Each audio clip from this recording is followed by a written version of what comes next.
né? Porque daqui a pouco, conforme o assunto que a gente fala, eu quero fazer um papo assim, mais ameno com vocês hoje. Ontem, dia 8, foi o After Day, né? O dia seguinte. Assim, a gente tinha um desenho, todo mundo tinha um desenho. E parece que todo mundo tinha tomado um balde d'água fria e tal. Nós viemos para a rua, nós estamos nas ruas, como patriotas. E nós fomos para a rua por nós mesmos, pelos nossos filhos, né? Me lembro de uma passagem bíblica que as pessoas estavam chorando por Jesus. Ele disse assim: olha, não choreis por mim. Era a lamentação da morte dele, mas chorai antes mesmo por vós mesmos e por vossos filhos. E eu ontem fiz um vídeo, diante de tudo isso, um áudio, né? Dizendo que o nosso país é um país democrático.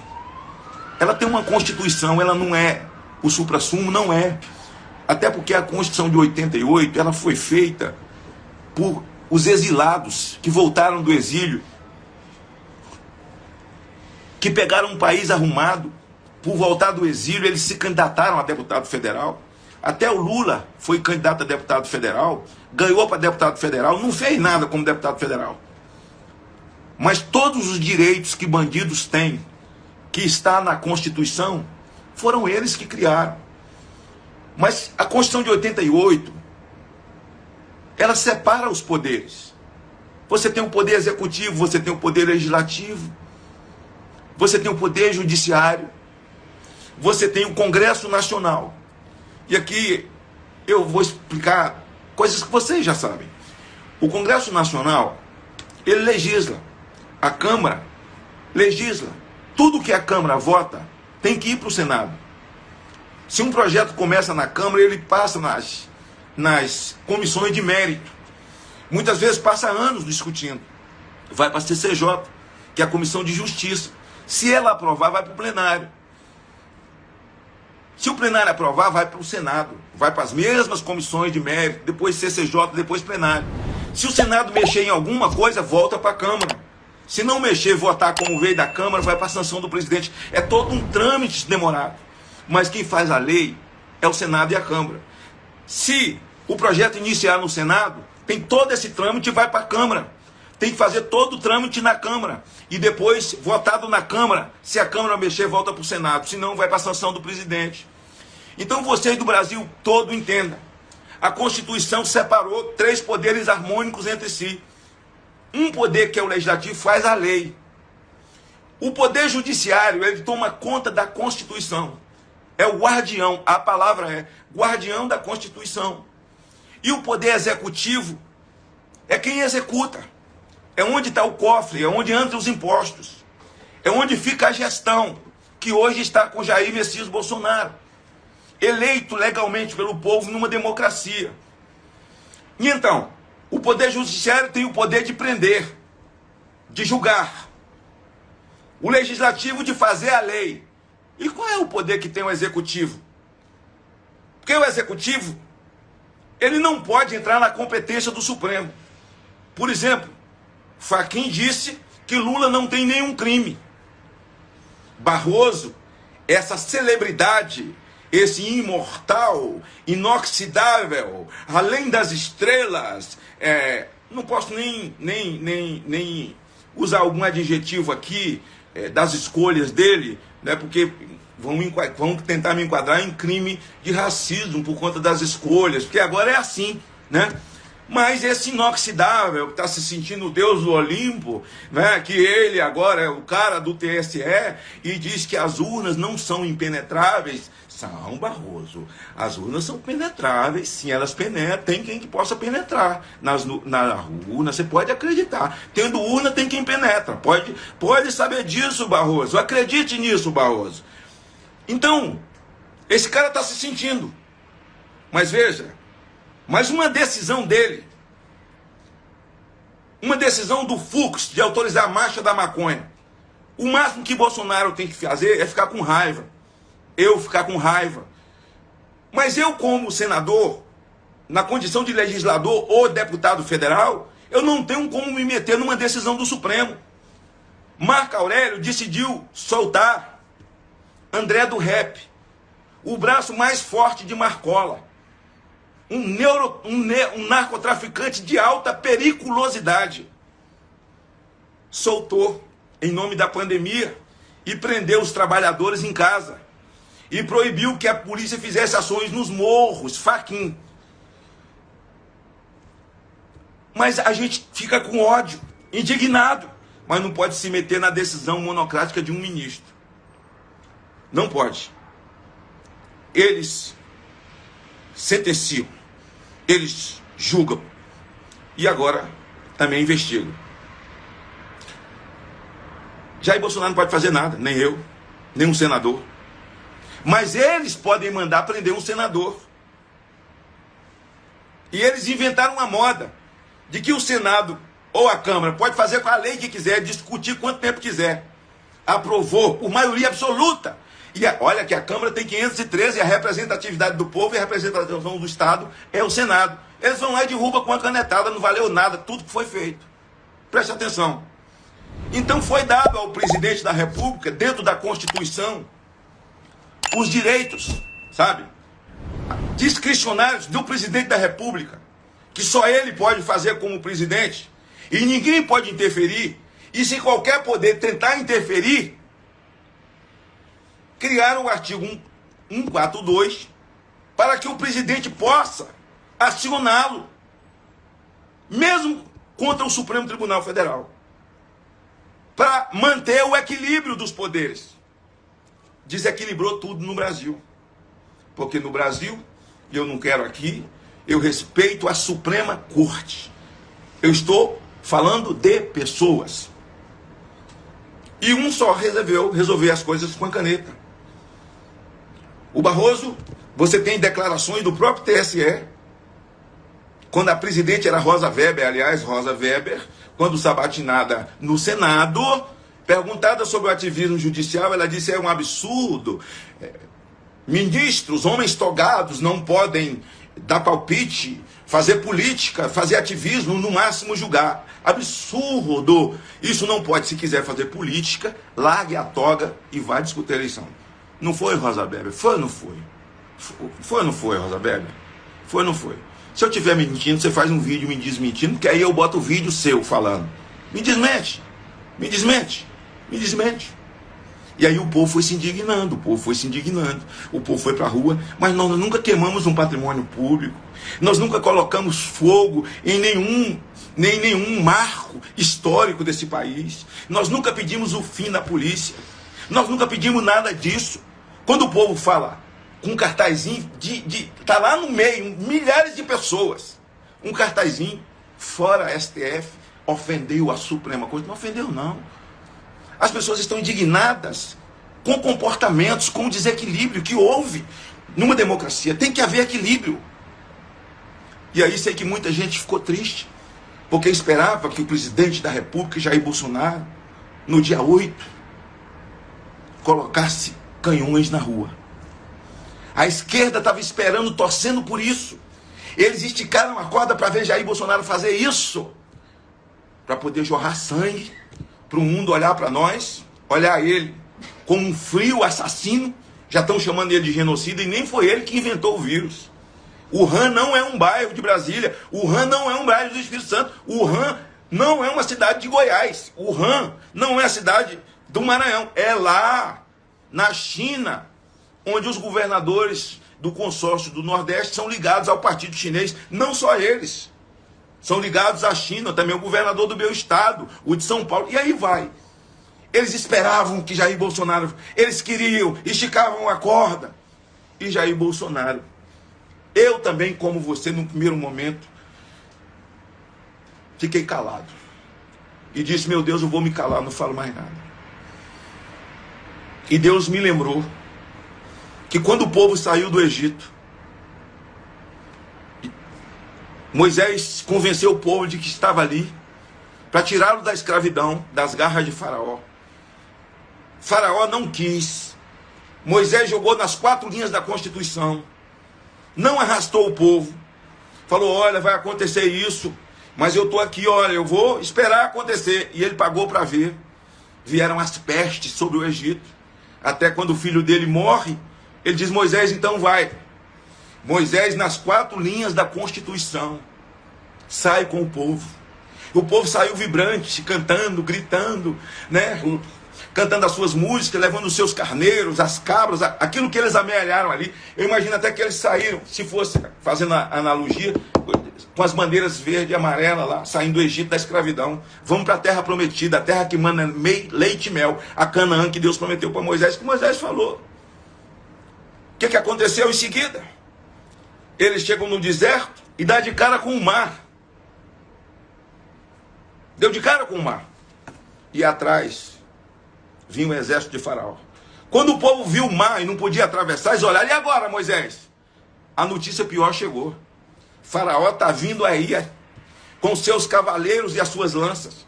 E aí eles começaram a lançar impropérios contra Moisés.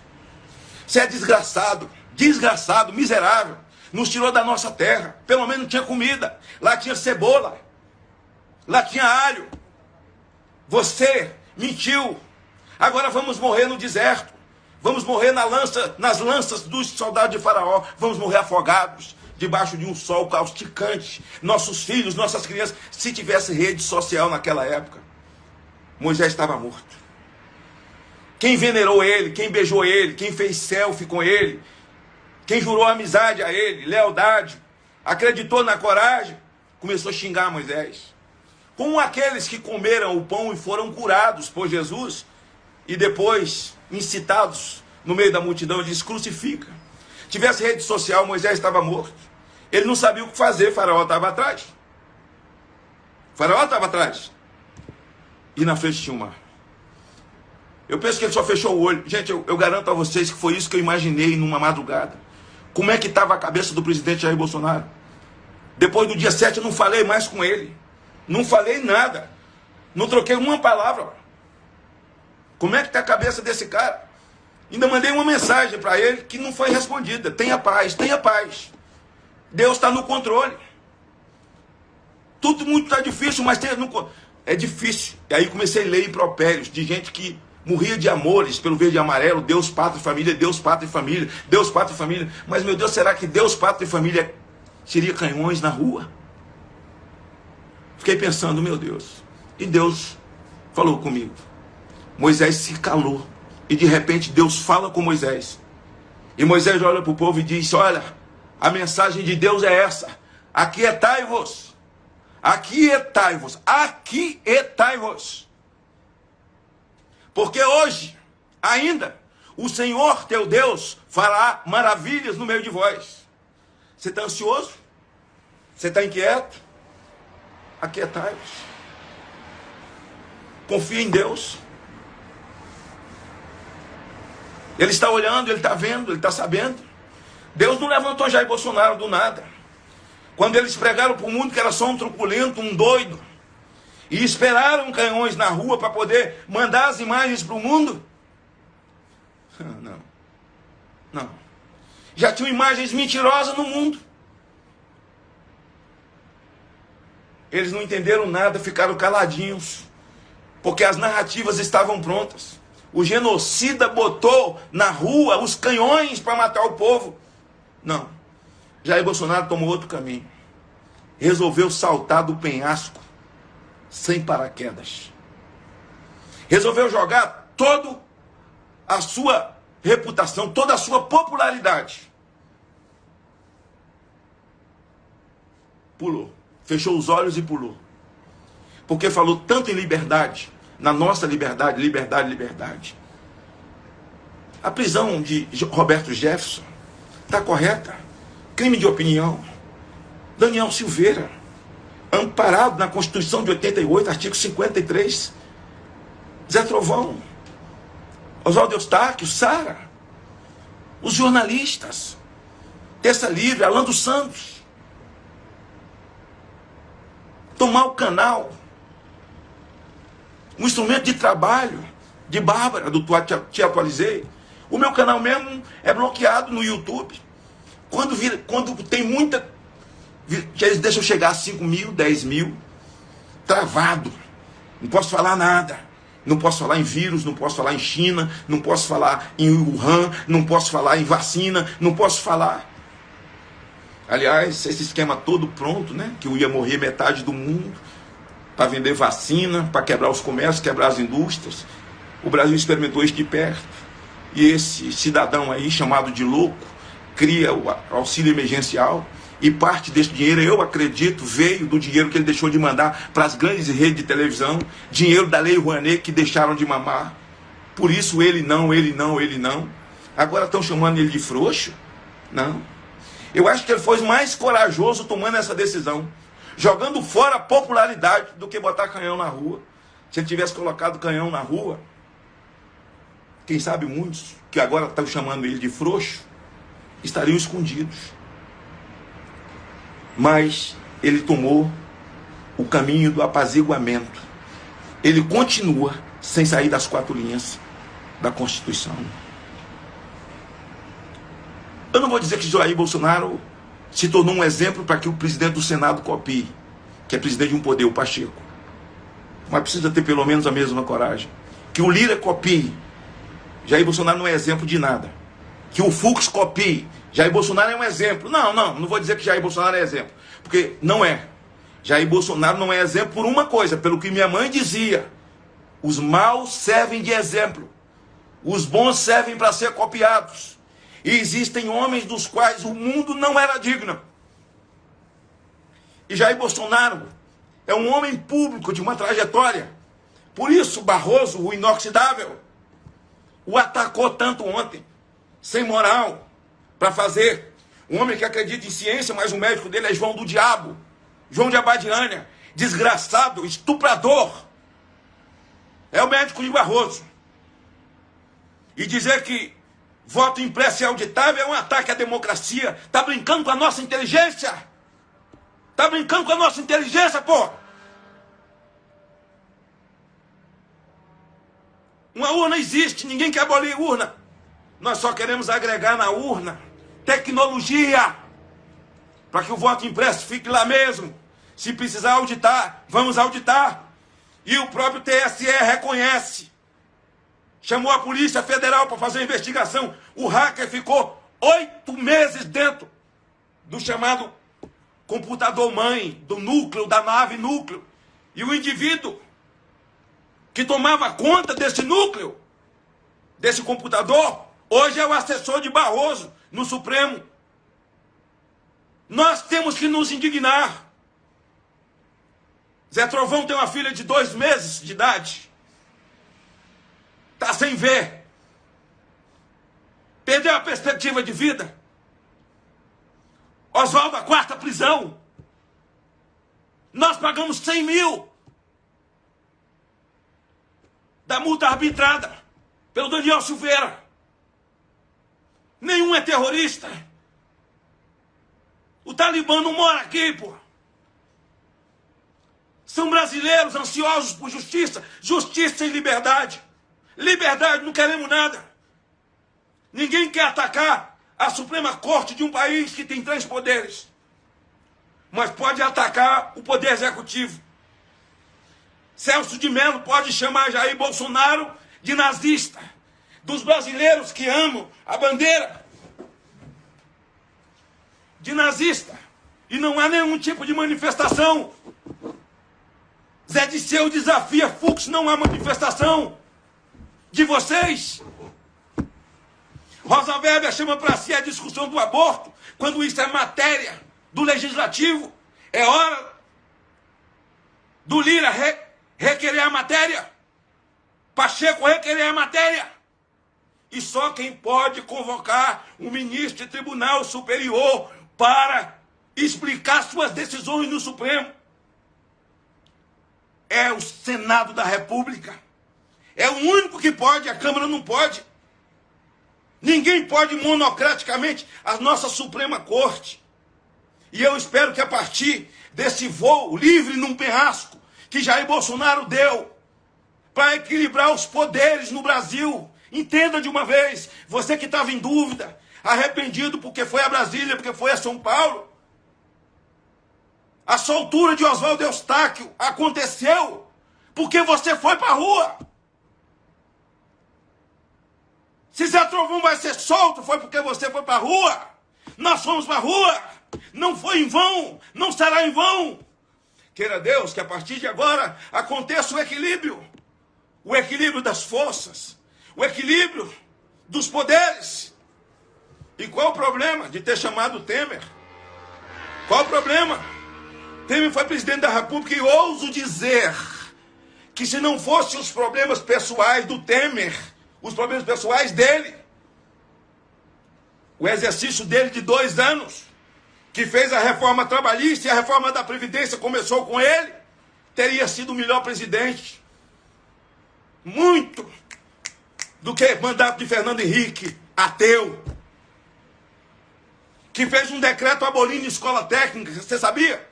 Que foi ele que fez um decreto abolindo escola técnica? Ateu.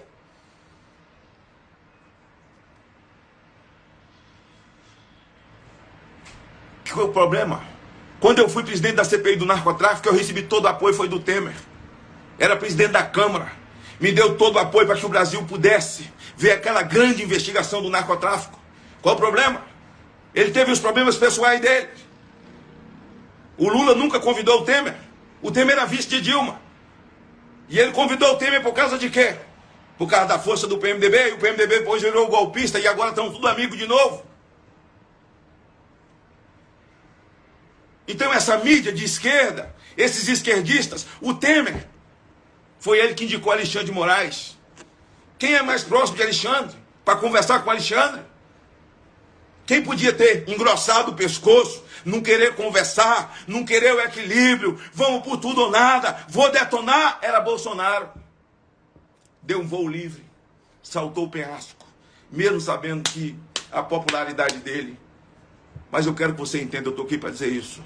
Nós estamos entre o mar e o exército de Faraó. Nós estamos entre o mar e um exército de 11 nas nossas costas. Eu e você temos que clamar para Deus abrir o mar e o mar vai abrir.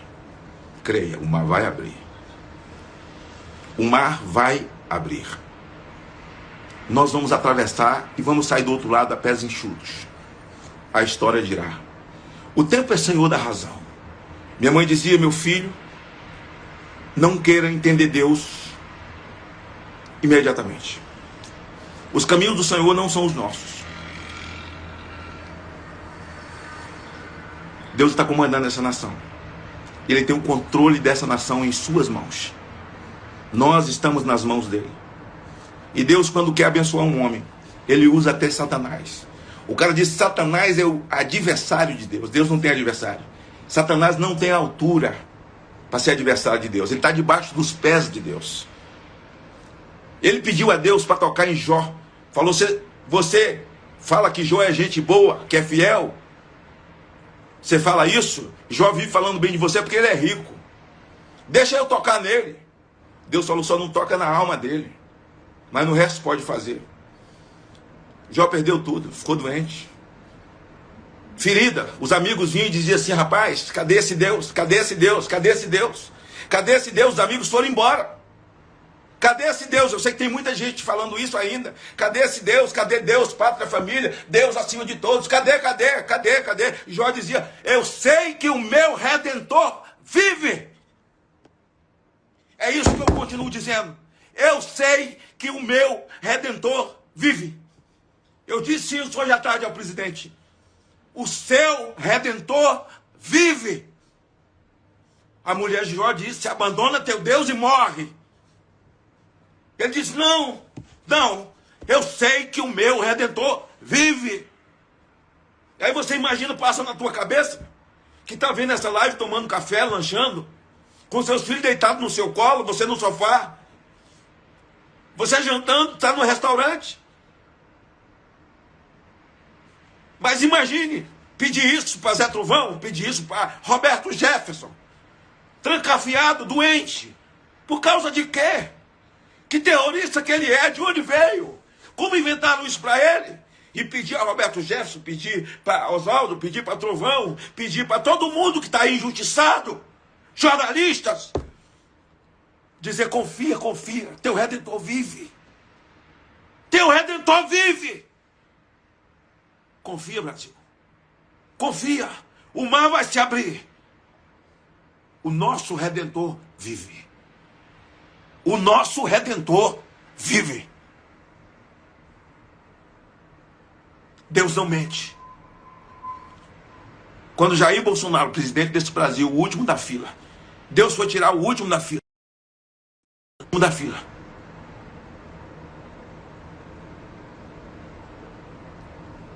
Levantou a boca em praça pública e glorificou a Deus e disse: Deus acima de todos. O inferno se levantou. Lê do engano, ilusão de quem pensou que o inferno não ia se levantar. Nós gostamos de falar sobre a terra prometida, nós que amamos Israel. Abençoarei os que te abençoarem, amaldiçoarei quem te amaldiçoar. E os governos comunistas do Brasil, que assaltaram e destruíram essa nação, e que eles tentam botar na conta de apenas 2 anos e 6 meses de governo de Jair Bolsonaro. Roubaram, destruíram a nação em 30 anos, assaltaram, fizeram familiares ricos, bilionários.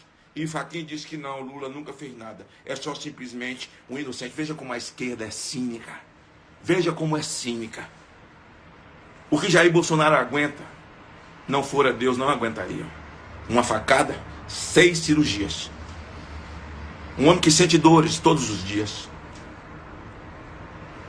Quando lhe faltam as palavras, ao vê-lo discursar, ele fala: eu creio em Deus.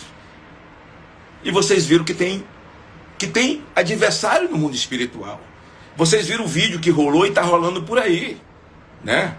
O Lula, filho do Zé Pilintra. Olha que eu conheço bem essas coisas. E você está esbravejando? Seu Redentor vive. Não foi isso que você falou quando pregou, quando foi na escola dominical. Não é isso que você canta. Não é isso que você prega. Estou me dirigindo a alguns líderes que mandaram mensagem para mim dizendo: que decepção, que decepção. Imagine, hein? Se você estivesse junto com Moisés, aquele dia lá em frente ao mar, você apedrejava Moisés, né? Eu não estou decepcionado, não. Senti um momento de dor, de tristeza, como todos os brasileiros, de ver esses caminhoneiros. Eu tenho um cunhado caminhoneiro, criou 4 filhos no volante do caminhão. E sei o que ele sofre, que passa. Saiu da sua terra. Pessoas compraram passagem de avião sem ter, tomaram emprestado, alugaram um ônibus que vieram cheio, cantando e cantando. Pelo amor de Deus, continua cantando. Continua cantando. A liberdade desse Brasil, o equilíbrio das forças, eles precisam vir, porque eles sabem que as ruas têm força. As imagens não mentem. Não fique preocupado, porque eles disseram que só tinha 120 mil pessoas na Paulista, tinha 4 milhões. As imagens não mentem. As imagens não mentem. E aqui os cristãos de confissão católica, espírita, os monoteístas que creem em Deus, estão esperando o seu Cristo. É o caso dos judeus monoteístas, muçulmanos monoteístas, mas que criam suas famílias nos moldes de Deus. Família tradicional. Eu quero agradecer a todos e dizer a você: não abra mão do Brasil. Vamos levantar isso. Hashtag eu não abro mão do Brasil. Faça isso, por favor. Ao sair dessa live, hashtag eu não abro mão do Brasil. E vamos continuar apoiando o nosso presidente, Jair Messias Bolsonaro.